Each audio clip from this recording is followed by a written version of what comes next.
हम कक्षा 8वीं की बुक बसंत के पार्ट 6 भगवान के डाकिए पाठ को पढ़ेंगे, जो कि जिसके लेखक रामधारी सिंह दिनकर जी हैं।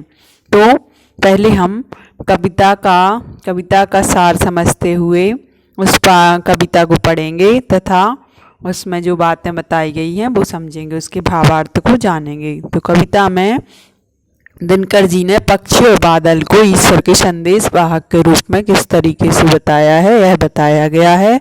अब इसका हम भावार्थ पंक्तियां पढ़ते हुए जानेंगे। पक्षी और बादल ये भगवान के डाकिए हैं, जो एक महादेश से दूसरे महादेश को जाते हैं। हम तो समझ नहीं पाते हैं, मगर उनकी लाई चिट्ठियाँ पेड़ पौधे पानी और पहाड़ बाँचते हैं। तो प्रस्तुत पद्यांश हमारी हिंदी की पाठ्य पुस्तक बसंत की कविता भगवान के डाकिए से अवतरित है। इसके कवि श्री रामधारी सिंह दिनकर जी हैं। संदर्भ प्रसंग बताते हुए ही हम इस कविता को समझेंगे। प्रसंग आएगा, पक्षी और बादल भगवान के डाकिए हैं, जो मुक्त भाव से विश्व बंधुत्व का संदेश एक देश से दूसरे देश में पहुंचाना चाहते हैं।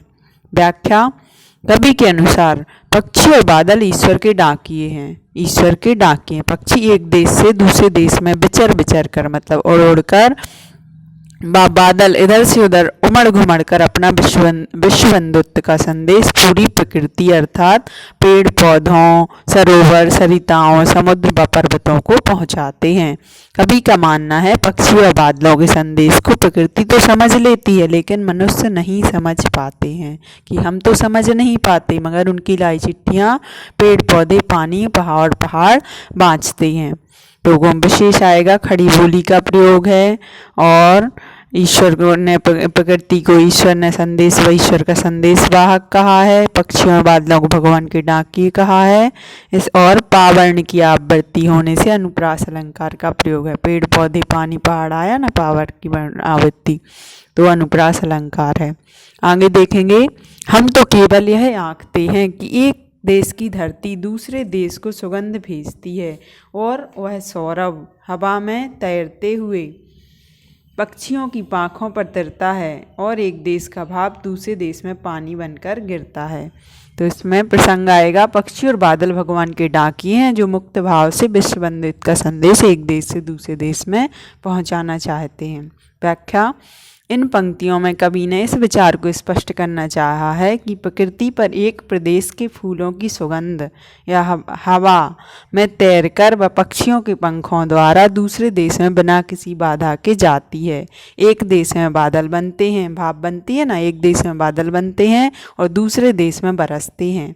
भाव यह है कि प्रकृति किसी बंधन में नहीं बनती और ना किसी के प्रति कोई भेदभाव रखती है। मनुष्य को भी इस राह पर चलना चाहिए। आपसी भेदभाव को मिटाकर प्रेम पूर्वक रहना चाहिए। कवि विश्व एकता का संदेश देना चाहता है ना, विश्व एकता का संदेश देना चाहता है। इस तरीके से एक देश का भाव दूसरे देश में पानी बनकर गिरता है, और एक देश की हवा पक्षियों की पाँखों मतलब पंखों पर दूसरे तरफ जाती है, सुगंध भेजती है। इस तरीके से ये पाठ लिया गया। अब इसके हम प्रश्न अभ्यास से कविता से के प्रश्न उत्तर देखेंगे। कवि ने पक्षी और बादल को भगवान के डाकिए क्यों बताया है, स्पष्ट कीजिए। तो इसमें क्या है कि पक्षी और बादल देश की सीमा रेखाओं को नहीं मानते, वे ईश्वर का विश्व बंधुत्व का संदेश सभी को समान रूप से बांटते हैं। पक्षी के पंखों द्वारा फूलों की सुगंध दूर दूर के देशों तक जाती है, और बादल एक देश के पानी से बनकर दूसरे देश में बरसते हैं। अर्थात ये दोनों ना कोई बंधन पर रहित रखते हैं और ना कोई बंधन को मानते हैं, जबकि मनुष्य इस विश्व बंधुत्व की भावना को समझ नहीं पाते और अपनी बनी सीमा रेखाओं में बंद रहते हैं। इसलिए कवि ने पक्षी और बादल को भगवान के डाकिए माना है। अगला प्रश्न है, पक्षी और बादल द्वारा लाई गई चिट्ठियों को कौन कौन पढ़ पाते हैं, सोचकर लिखिए। तो कौन कौन पढ़ पाते हैं चिट्ठियों को? पेड़ पौधे, नदियाँ, झरने, पानी, पहाड़ आदि प्रकृति के सभी रूप पढ़ लेते हैं।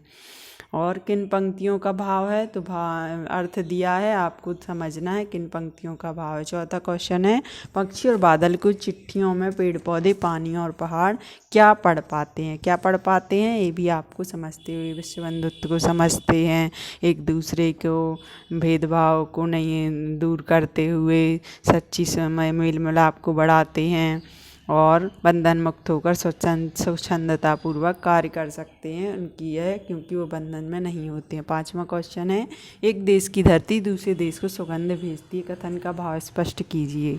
तो कवि का कथन है कि पक्षी तथा बादल भगवान के डाकिये हैं जो विश्व बंधुत्व एकता व आपसी सहयोग की चिट्ठियाँ बांटते हैं। उनके द्वारा ईश्वर सिलाई चिट्ठियों को पेड़ पौधे पानी और पहाड़ भी पढ़ पाते हैं। एक देश में खिलने वाले फूलों की सुगंध दूसरे देश में हवा व पक्षियों के पंखों द्वारा पहुंच जाती है। हवा में पहुंच जाती है, पक्षियों के पंखों में पहुंच जाती है। इस प्रकार एक देश का भाव बना जल बादल दूसरे देश में बरसता है। भाव यह है, बादल व पक्षियों द्वारा विश्व बंधुत्व का ईश्वरीय संदेश संपूर्ण विश्व को प्रेरित करता है। आप बाकी के अन्य क्वेश्चन भी देख लेंगे और कविता का भावार्थ भी लिखेंगे। कविता लिखते हुए भावार्थ लिखेंगे।